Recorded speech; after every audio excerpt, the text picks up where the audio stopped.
পশুদের রং দেবেন না, ওদের জীবন বিপন্ন হয়ে ওঠে। কোচবিহারে বৃহস্পতিবার আস্থা ফাউন্ডেশনের তরফে পশুদের রং না দেওয়ার বার্তা দেয় শিশুরা।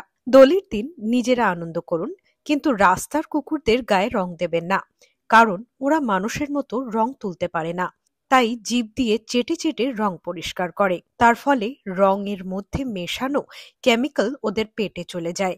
এতে কুকুরগুলো অসুস্থ হয়ে দ্রুত মৃত্যুর দিকে এগিয়ে যায়।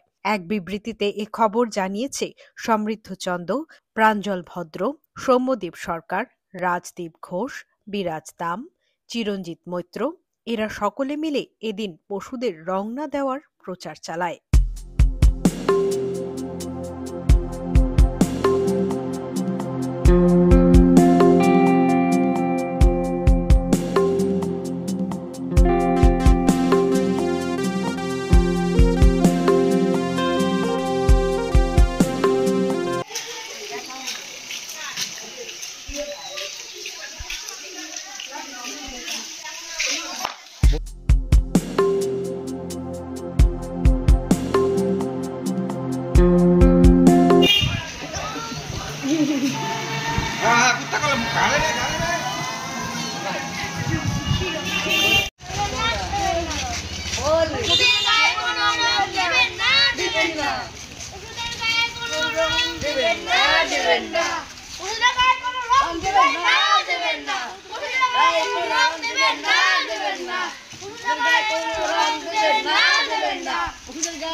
কোনো রকম রং দিচ্ছি না, দেব না, দিচ্ছি না, দেব না।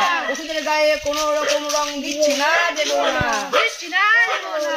ওষুধের গায়ে কোনো রকম রং দিচ্ছি না, দেব না, দিচ্ছি না, দেব না। কি কর্মসূচি করলে ভাই? আমরা রং খেলা উৎসবের জন্য একটি কর্মসূচি করলাম যে আপনাদের এলাকা বা আমাদের এলাকায় কোনো রকম পশু যেমন বিড়াল, কুকুর, গরু, ছাগল এদের গায়ে কোনো রকম রং দেবেন না। কারণ এদের গায়ে যদি রং দেই তাহলে এদেরকে স্নান করানোর মতো কোনো লোক নেই, যাতে তারা নিজেদের রং, যার গায়ের রং নিজে চেটে চেটে পরিষ্কার করে, তার ফলে তাদের শরীরে নানা রকম ক্ষতি হতে পারে। তাই আপনাদের কাছে অনুরোধ রইল যে আপনারা কেউ কোনো পশুদের গায়ে কোনো রকম রং দেবেন না। তোমার নাম? প্রাঞ্জল ভদ্র।